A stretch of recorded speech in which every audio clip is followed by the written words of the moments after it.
Hello, and welcome back to my channel. I am the masked ASM artist, at least for now. Thank you for joining me in another ASMR whispered reading of The Last of the Mohicans.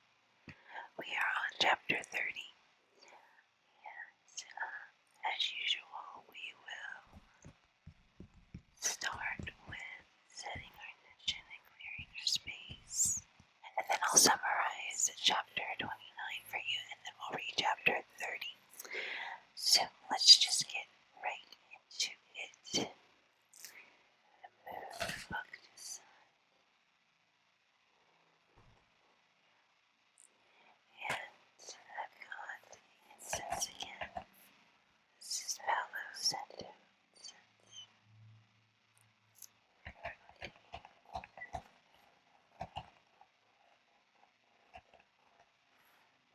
First, we'll set our intention.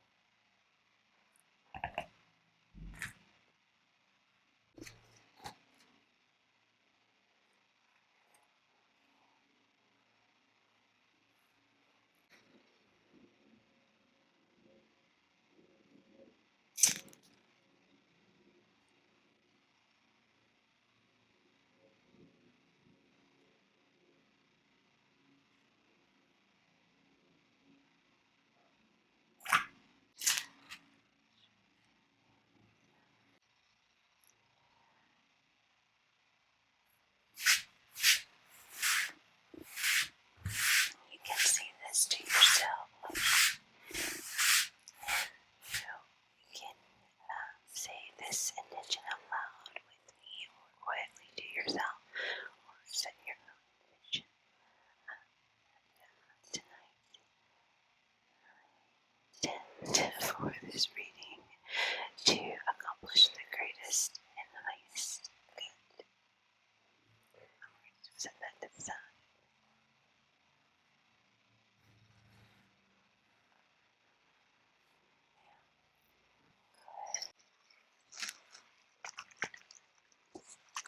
Now we'll go ahead and start with the lavender oil spray, and then we'll light the incense.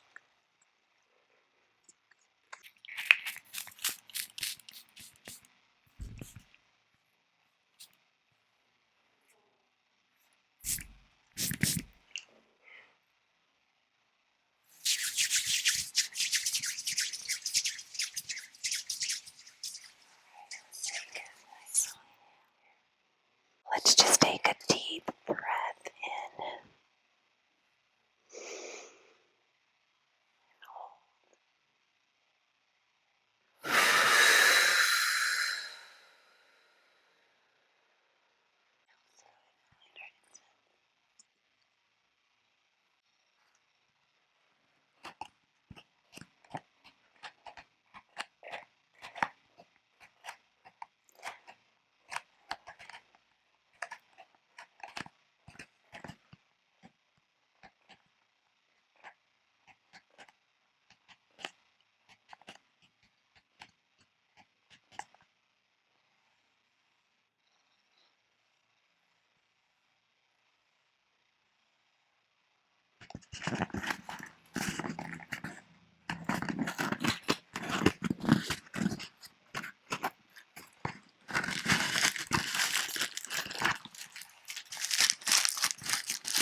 Alright, so now let's go ahead and summarize chapter 29.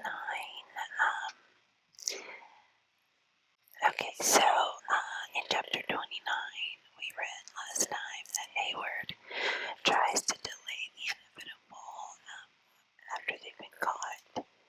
Or excuse me, after Aqua had convinced the Delawares to release the prisoners to them.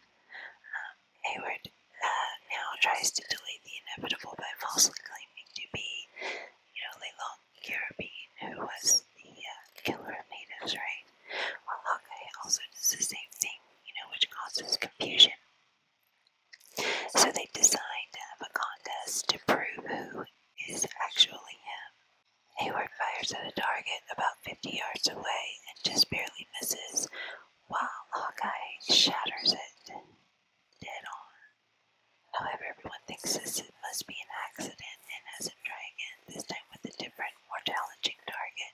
And Hawkeye gets a bullseye while Hayward just barely misses again, thus proving who is truly the killer of natives. The Magua then addresses his comrades with a convincing pep talk, if you will. Guys of Hayward and Hawkeye. Cora then rushes up to Damon, the elder, begging for mercy, but he simply reminds her of the wrongs that he has done to his people. Cora then cleverly tells Damon there is another native who is currently missing that he should hear out first. Hesitantly, he agrees to let him come to their village to make his case while the other young men start to prepare to carry out Damon's orders. And that is where we pick up in chapter 30.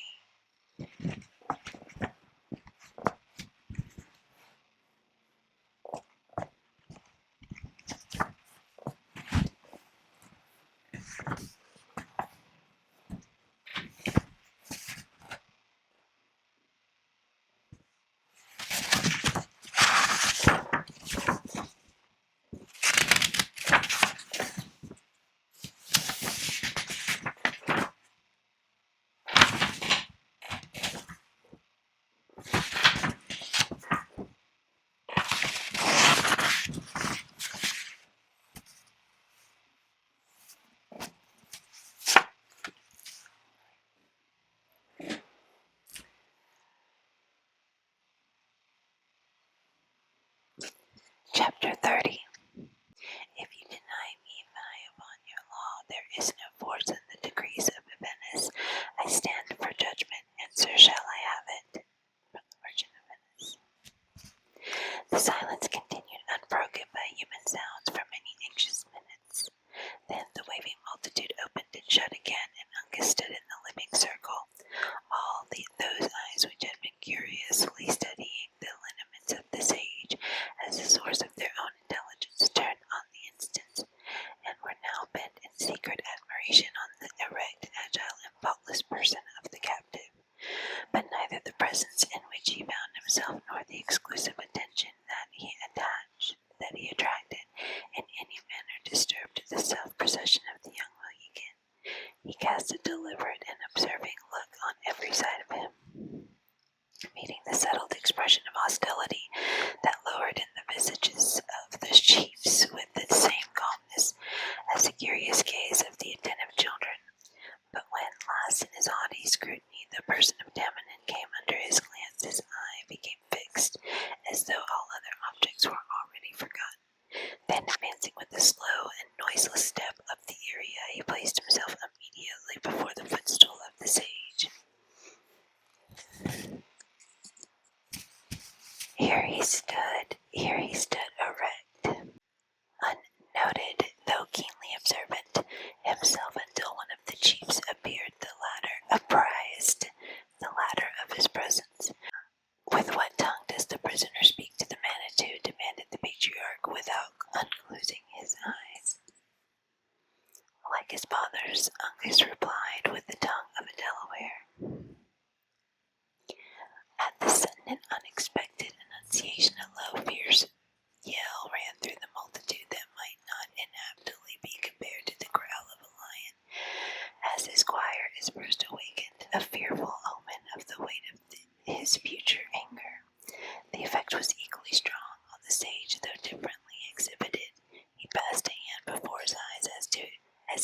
exclude the least evidence of so shameful a spectacle.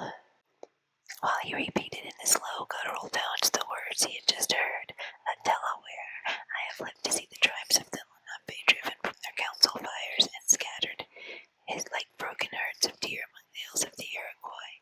I have seen the hatchets of a strange people sweep woods from the valleys that the winds of heaven have spared, the beasts that run on the mountains and the birds that fly above the trees have I seen living in the wigwams of men, but never before have I found a Delaware so base as to creep like a poisonous serpent into the camps of his nation. The singing birds have opened their bills, returned Uncas in the softest notes of his own musical voice, and Tamanin has heard their song." The sage started and bent his head aside as if to catch the fleeting sounds of some passing melody. "Does Tamanin dream?" he exclaimed. "What voice is at his ear? Have the winters gone backward? Will summer come again to the children of the Lenape?" A solemn and respectful silence succeeded the incoherent burst from the lips of the Delaware prophet.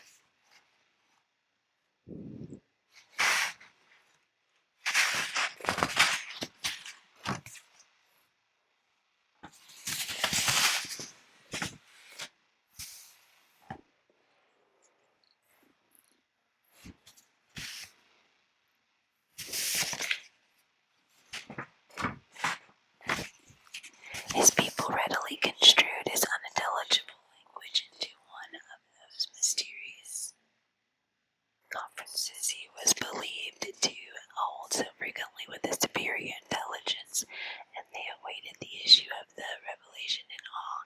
After a patient pause, however, one of the aged men, perceiving that the sage had lost the recollection of the subject before them, ventured to remind him again of the presence of the prisoner. "The false Delaware resembles, lest he should hear the words of Tamanin," he said. "'Tis a hound that howls when the Yankees show him a rail." "And ye," returned Uncas, looking sternly around him, "are dogs that whine when the Frenchmen cats ye of the offals of his deer." Offals are like the entrails or the internal organs, right? Liver, yada yada. Okay. 20 knives gleamed in the air, and as many warriors sprang to their feet at this biting and perhaps merited retort, but emotion from one of the chiefs suppressed the outbreaking of their tempers and restored the appearance of quiet. The task might probably have been more difficult had not, on a movement made by Tamanin, indicated that he was again about to speak. "Delaware," resumed the sage, "little art thou worthy of thy name. My people have not seen a bright sun in many winters, and the warrior who deserts his tribe when knitted clouds is doubly a traitor. The law of the Manitou is just. It is so, while the rivers run and the mountains stand, while the blossoms come and go on the trees. It must be so. He is thine, my children. Deal justly by him." Not a limb was moved, nor was a breath drawn louder and longer than common until the closing syllable of this final decree had passed the lips of Tamanin.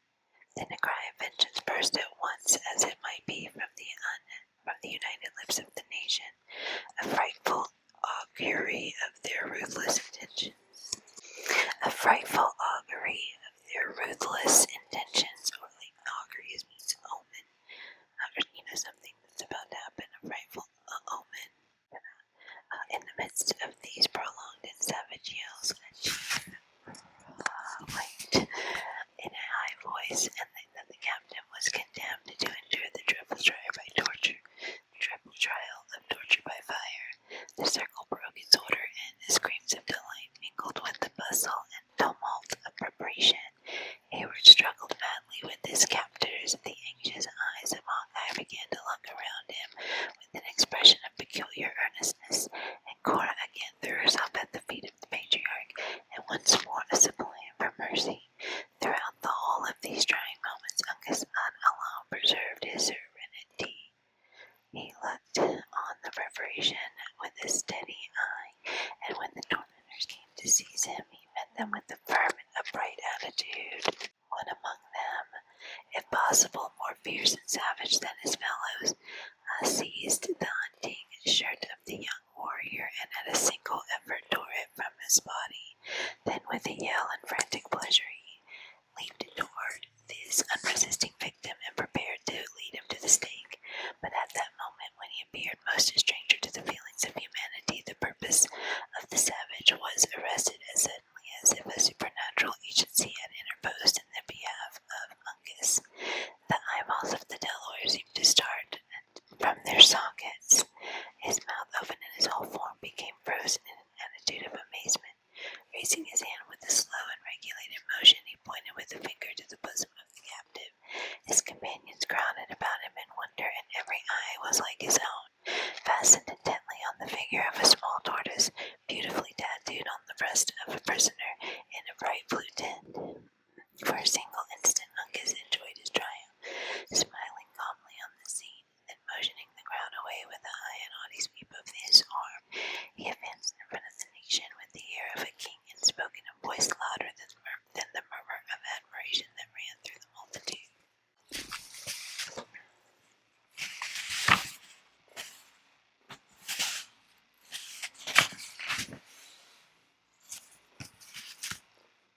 Men of the Lenape, he said, my race upholds the earth. Your feeble tribe stands on my shell. What fire that a Delaware can light would burn the child of my fathers, he added, pointing proudly to the simple blazonry on his skin. The blood that came from such a shock would mother your flames. My race is the grandfather of nations. Who art thou? Demanded Tamenund, rising at the startling tones he heard. I'm sure they didn't say, who art thou, right? Tamenund was not saying, who art thou? He was speaking in his own tongue, but I just find that funny that that's in today's, world, all this Bible language used to reflect dialogue from a Native American. Just, I don't know if you guys picked up on it. Anyway, rising at the startling tones, he heard more than any meaning conveyed by the language of the prisoner. Uncas, the son of Chingachgook, answered the captive modestly, turning from the nation and bending his head in reference to the other's character and years. A son of the great Unamis. Okay, so we got a footnote. Okay, turtle. Unamis means turtle. The hour of Tamenund is nigh. The hour of Tamenund is nigh, exclaimed the sage. The day is come at last to the night. I thank the Manitou that one is here to fill my place at the council fire. Uncas, the child of Uncas, is found. Let the eyes of a dying eagle gaze on the rising sun. The youth stepped lightly but proudly on the platform where he became visible to the whole agitated and wondering multitude. Tamenund held him long at the length of his arm and read every turn in the fine lineaments of his countenance, with the untiring gaze of one who recalled days of happiness. Is Tamenund a boy? At length the bewildered prophet exclaimed. Have I dreamed of so many snows that my people were scattered like floating sands of Yankees, more plenty than the leaves of the trees? The arrow of Tamenund would not frighten the fawn. His arm is withered like the branch of a dead oak. The snail would be swifter in the race, yet is Uncas before him as they went to battle against the pale-faces. Uncas, the panther of his tribe, the eldest son of the Lenape, the wisest sagamore of the Mohicans. Tell me, ye Delawares, has Tamenund been a sleeper for 100 winters? The calm and deep silence which succeeded these words sufficiently announced the awful reverence with which his people received the communication of the patriarch. None dared to answer, though all listened to breathless expectation of what might follow. Uncas, however, looking in the face of the fawn with the fondness and veneration of a favored child, presumed on his own high and acknowledged rank to reply. 4 warriors of his race have lived and died, he said, since the friend of Tamenund led his people in battle. The blood of the turtle has been in many chiefs, but all have gone back into the earth from whence they came, except Chingachgook and his son. It is true, returned the sage, a flash of recollection and destroying all his pleasing fancies at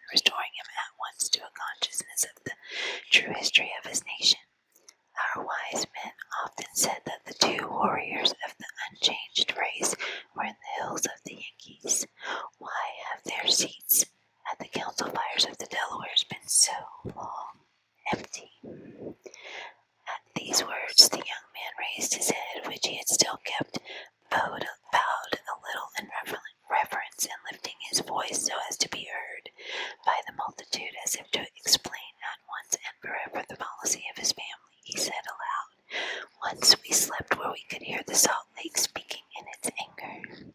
Then we were rollers and sagamores over the land. But when a pale-face was seen on every brook, we followed the deer back to the river of our nation. The Delawares were gone.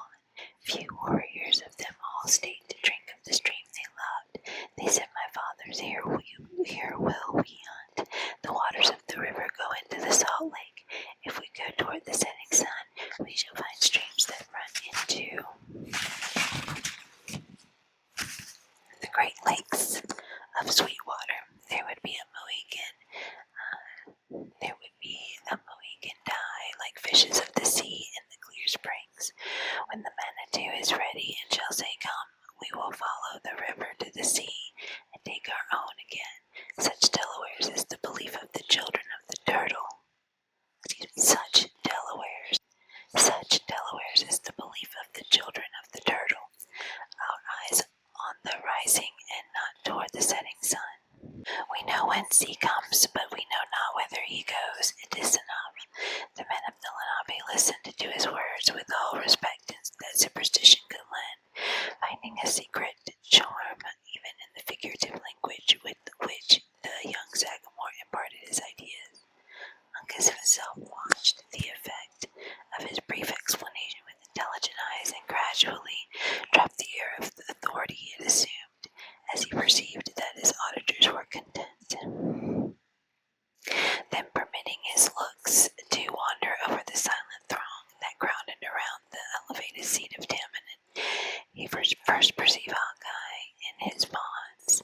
Stepping eagerly from his stand, he made way for himself into the side of his friend, and cutting his thongs with a quick and angry stroke of his own knife, he mentioned to the crowd to divide. The natives silently obeyed, and once more they stood ranged in their circle as before his appearance among them. Uncas took the scout by the hand and led him to the feet of the patriarch. Father, he said, look at this pale-face, a just man, and the friend of the Delawares. Is he a son of Miquon? Not so, a warrior known to the Uncas and feared by the Maquas. What name has he gained by his deeds? We call him Hawkeye, Uncas replied, using the Delaware phrase, for his sight never fails. The Mingos know him better by the death he gives their warriors. With them he is the long rifle. The long carabine, exclaimed Tamanin, opening his eyes and regarding the scout sternly. My son has not done well to call him friend. I call him so who proves himself such, returned the young chief, with great calmness, but with a steady mien.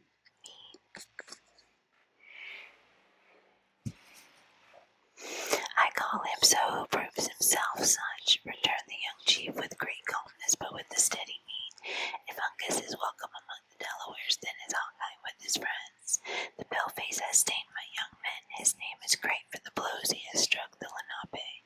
If a Mingo has whispered that much in the ear of the Delaware, he has only shown that he is as singing bird, said the scout.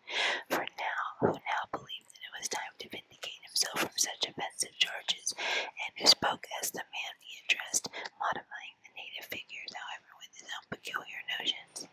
That I have slain the Maquas I am not the man to deny, even at their own council fire, but that knowingly my hand has ever harmed the Delaware is opposed to the reason of my gifts, which is friendly to them and all that belongs to their nation. A low exclamation of applause passed among the warriors, who exchanged looks with each other like men that first began to perceive their error. Where's the Huron? Demanded Tamanin as he stopped my ears. Magwa's feelings during that scene in which Uncas had triumphed may be much better imagined than described. He answered to the call by stepping boldly in front of the patriarch. The just Tamanin, he said, will not keep what a Huron has lent. Tell me, son of my brother, returned the sage, avoiding the dark countenance of Le Subtil and turning gladly to the more ingenious features of Uncas, has the stranger a conqueror's right over you?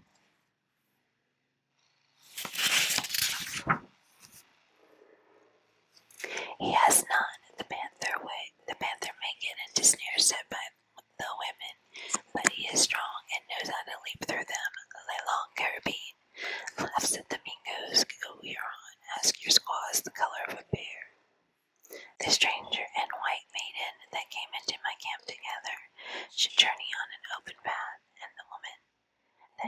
left with my warriors." Uncas made no reply.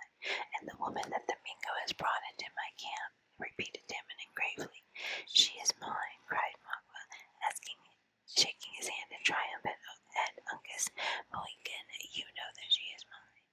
"My son is silent," said Damon, endeavoring to read the expression of the face that the youth turned from him in sorrow. "It is so," was the low answer. A short and impressive pause succeeded, during which it was very apparent with what reluctance the multitude admitted the justice of the Mingo's claim. At length, the sage, on whom alone the decision depended, said in a firm voice, "Huron, depart." As he came, just Taminant, demanded the wily Magua, or with hands filled with the faith of the Delawares. "The wigwam of Renard Septil is empty. Make him strong with his own." The aged man mused with himself for a time, and then bending his head toward one of his venerable companions, he asked, "Are my ears open?" "It is true." "Is this Mingo a chief, the first of his nation?" "Carl, what wouldest thou? A great warrior takes a great warrior takes thee to wife. Go, thy race will not end." "Better 1,000 times it should," exclaimed the horror-struck Cora, "than meet with such a degradation. Here on her mind in the tents of her fathers. Here on her mind is in the tents of her fathers, an unwilling maiden makes an unhappy wigwam. She speaks with the tongue of her people," returned Magua, regarding the victim with a look of bitter irony. "She is of a race of traitors, and will bargain for a bright book. Let Damon speak the words. Take you the wampum and our love. Nothing hence but what Magua brought hither. Then depart with thine own. The great Manitou forbids that a Delaware should be unjust." Magua advanced and seized his captive strongly by the arm. The Delawares fell back in silence, and Cora, as if conscious that remonstrance would be useless, prepared to submit to her fate without resistance. "Hold, hold!" cried Duncan, springing forward. "Huron, have mercy. Her ransom shall make thee richer than any of thy people were ever yet known to be. Magua is a redskin. He wants not the beads of the pale faces. Gold, silver, powder, lead, all that a warrior needs shall be in thy wigwam, all that becomes the greatest chief." "Laceptil is very strong," cried Magua, violently shaking the hand which grasped the unresisting arm of Cora. "He has his revenge." "Mighty ruler of Providence," exclaimed Hayward, clasping his hands together in agony, "can this be suffered? To you, just Damon, I appeal for mercy."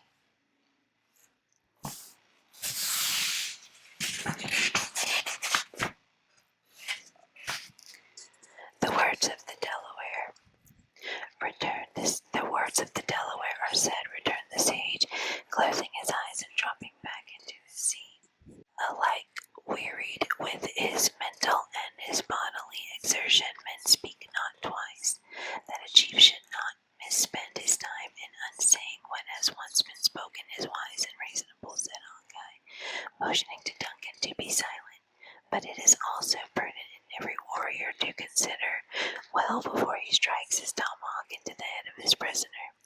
Huron, I love you not, nor can I say that any Mingo has ever received much favor at my hands.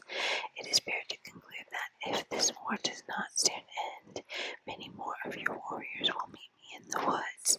Put it to your judgment then, whether you would prefer taking such a prisoner as that into your encampment, or one like myself, who am a man. It would greatly rejoice your nation to see with naked hands. Will the long rifle give his life for the woman? Demanded Magua hesitatingly, for he had already made a motion toward quitting the place with his victim. No, I have not said so much as that, returned Hawkeye, drawing back with suitable discretion when he noted the eagerness with which Magua listened to his proposal. It would be an unequal exchange to give a warrior in the prime of his age and usefulness for the best woman on the frontiers. "I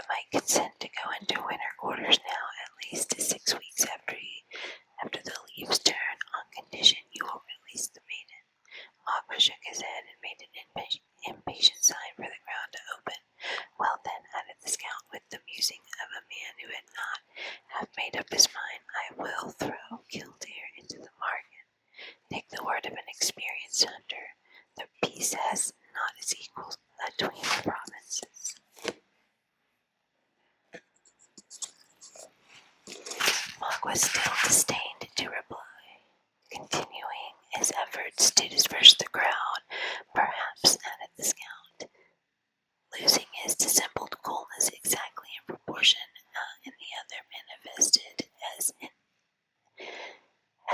manifested an indifference to the exchange. If I should condition to teach your young men the real virtue of the weapon, it would smooth the little differences in our judgments. Le Renard fiercely ordered the Delawares, who still lingered in an impenetrable belt around him, in hopes he would listen to the amicable proposal, to open his path, threatening by the glance of his eye.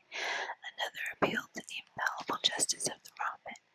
What is ordered must sooner or later arrive, continued Hawkeye, turning with a sad and humble look to Uncas. The varlet knows his advantage and will keep it. God bless you, boy.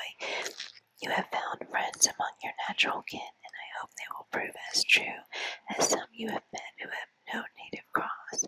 As for me, sooner or later I must die. It is therefore fortunate there are but a few to make my death howl. After all, it is likely the imps would have mingled to master my scalp, so a day or two will make no great difference in the everlasting reckoning of time. God bless you, added the rugged woodsman, bending his head aside and then instantly changing his direction again with a wistful look toward the youth. I loved both you and your father, Uncas, though our skins are not altogether of a color, and our gifts are somewhat difficult. Tell the Sagamore I never lost sight of him in my greatest trouble, and as for you, think of me sometimes when on a lucky trail, and depend on it, boy, whether there be one heaven or two, there is a path in the other world by which honest men may have come together again. You'll find the rifle in the place we hid it. Take it and keep it for my sake, and hark ye, lad, as your natural gifts don't deny. And Hawkeye laughed.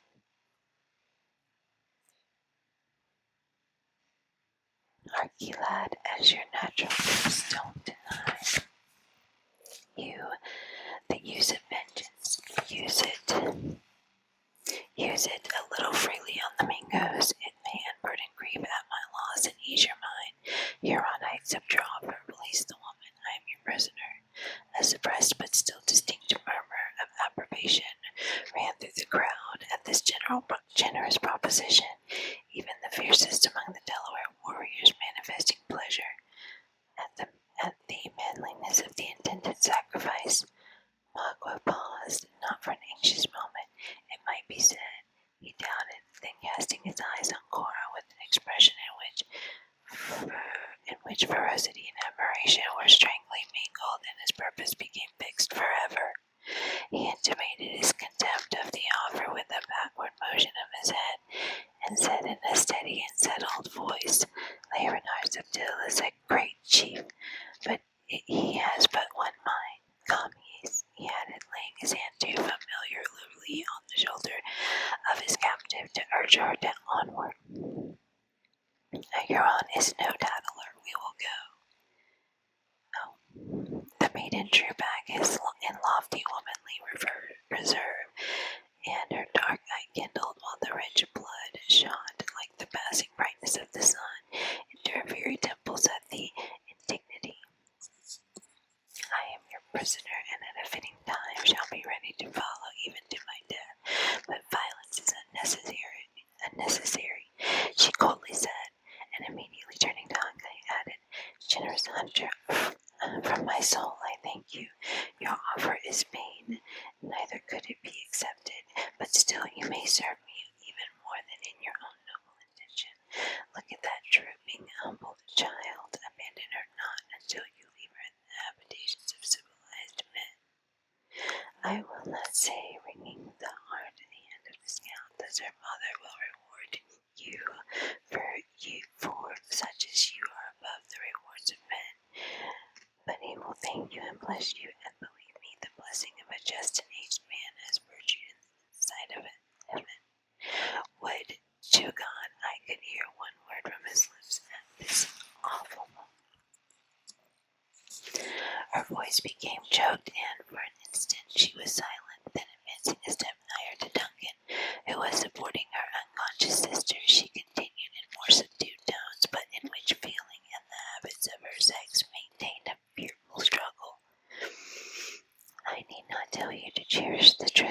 will possess. You love her a word that would conceal 1,000 faults, though she had them. She is kind, gentle, sweet, good as mortal may be. There is not a blemish in mind or person in which the proudest of you all would sicken. She is fair, oh how surpassingly fair, laying her own beautiful but less brilliant hand in melancholy affection on the alabaster forehead of Alice, imparting the golden hair which clustered about her brows. And yet her soul is pure and spotless as her skin. I could say much more perhaps than cooler reason would approve, but I will spare you and myself. Her voice became inaudible and her face was bent over the form of her sister.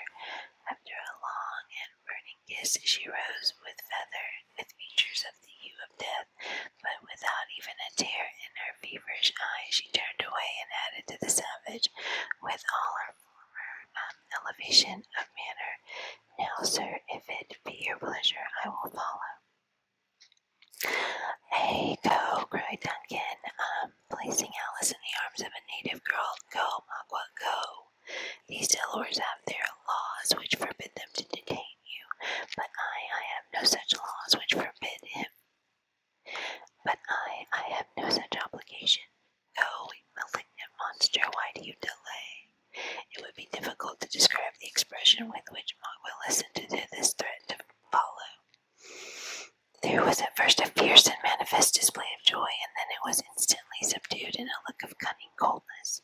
"The words are open," he was content with answering. "The open hand can come." "Hold!" cried Hawkeye, seizing Duncan by the arm and detaining him by violence. "You know not the craft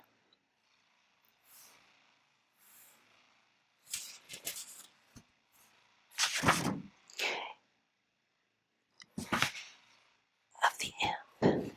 He would lead you to an ambushment and your death." Hereon interrupted Uncas, who, submissive to the stern customs of his people, had been an attentive and grave listener to all that passed. "Hereon the justice of the Delawares comes from the Manitou. Look at the sun. He is now in the upper branches of the hemlock. Your path is short and open. When he is seen above the trees, there will be men on your trail." "I hear a crow," exclaimed Magua with a taunting laugh. "Go," he added, shaking his hand at the crowd which had slowly opened to admit his passage. "Where are the petticoats of the Delawares? Let them send their arrows and their guns to the Wyandots. They shall have venison to eat and corn to hoe. Dogs, rabbits, thieves, I spit on you."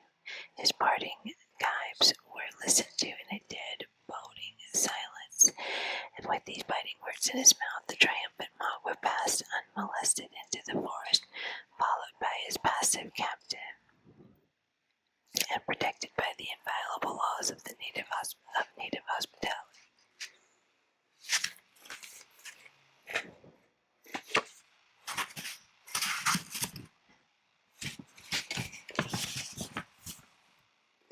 Wow, well, that was chapter 30.